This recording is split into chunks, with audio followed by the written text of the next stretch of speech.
Hey everyone, Magic Sword here, and we're back. I know, what a surprise. Said we'd be back, and we're back. Now, if you hear my computer melting because I'm rendering a video and recording at the same time, don't mind that.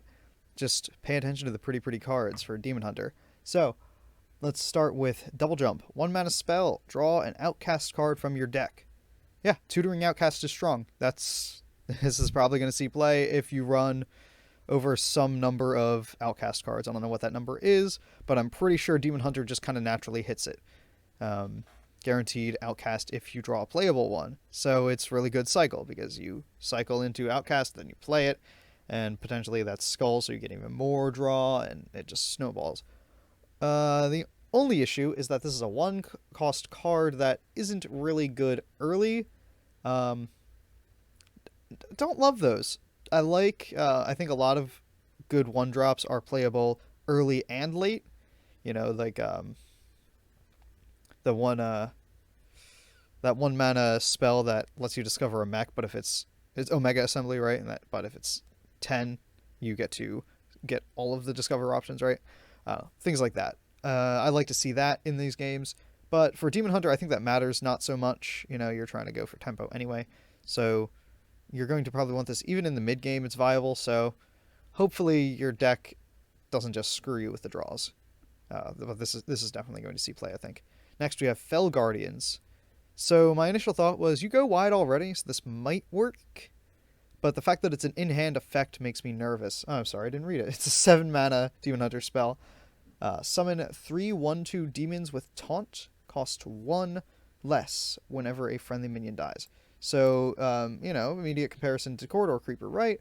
Well, no.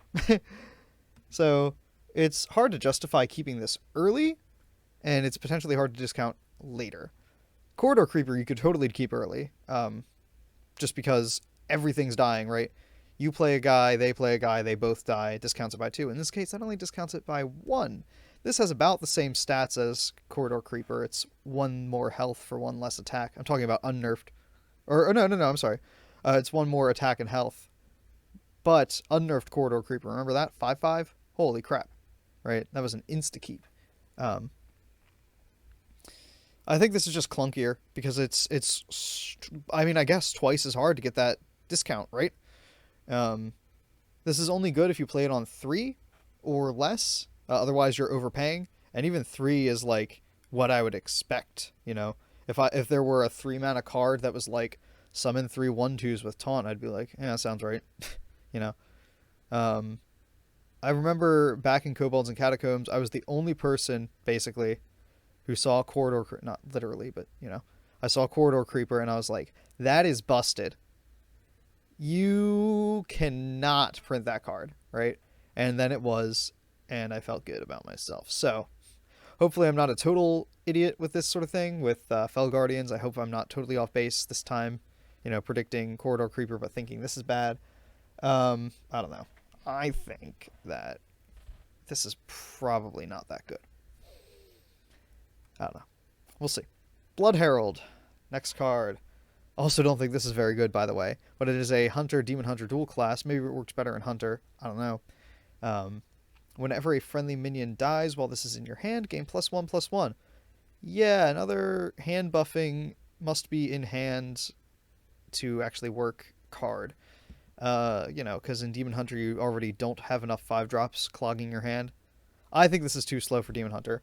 But we also seem to like tokens a lot now in Demon Hunter, and also there seems to be this weird like value/control oriented deck that they're trying to go for. So it could work a little better in those, but in tempo Demon Hunter as we know it, I don't think so. As for regular Hunter, whenever a friendly minion die, I don't know.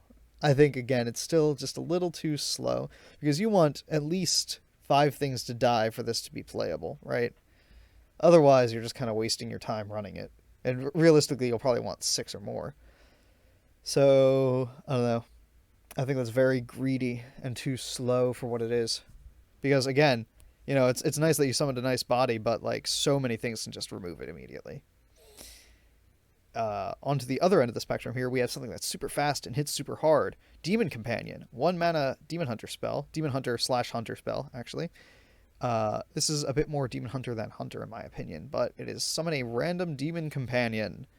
Ooh, this is basically, they're all just like half of what the what the animal companion cards are, right?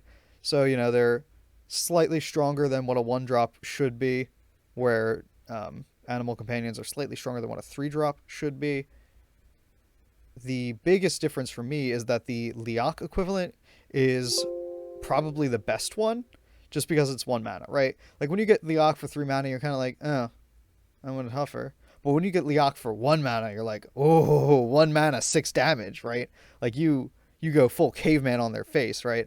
So I think this is very strong. I think this sees play in just about every Demon Hunter deck and possibly Hunter decks as well, depending on what they're trying to do. The only issue is that it feels like Hunter's being pushed very hard towards beasts, and this summons demons. So, I don't know. Any sort of wide board would benefit from this, though, just because of Liak. For the record, Liak is a 1/2 that gives, or Kilal or whatever it is 1/2 that gives +1 attack to everything on board, while it lives. The Huffer equivalent is a 2/1, and the Misha equivalent is a 2/2 with taunt. So, yeah, like I said, they're pretty much just half of whatever their animal companion is. And they all have cute little names that are rearrangements of the base name. So anyway, very good card. Vilefiend Trainer. This is a 4 mana 5/4 outcast. Summon 2 1/1 demons. That's pretty good. There was a 4 mana 2/4 that Battlecry summoned 2 1/1s. Didn't have demon synergy. Didn't have, that +3 attack is pretty big on 4, right? That 2/4 is not clearing anything. 5/4 though, that can trade up even, right? That can trade up into a 5-drop.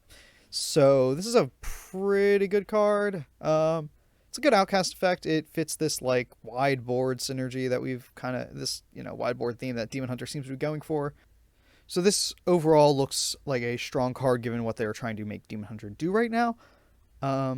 It's okay, maybe not strong. It's definitely good. I'm not super excited about it. It's just solid. It's just this is what I would call like a 3.5, right? It's good. It's not amazing. I'm not blown away by it. However, we have a neutral card, Voracious Reader.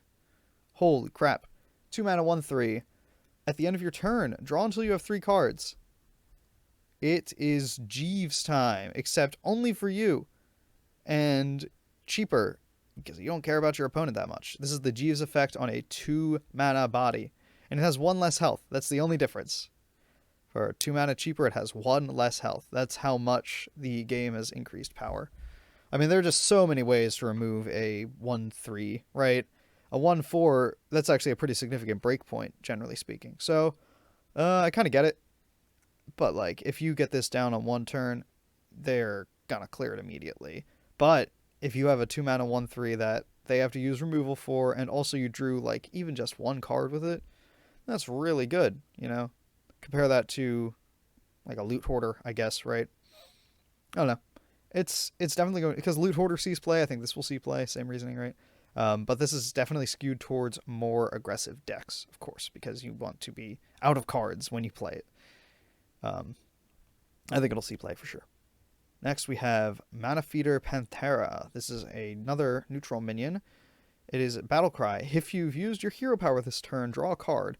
Now, I said it was neutral, but it's probably just a Demon Hunter card. That is objectively the best class to run this because their hero power costs so much less, right? Maybe this is a Hunter card. Maybe it's a Warlock card. I don't know.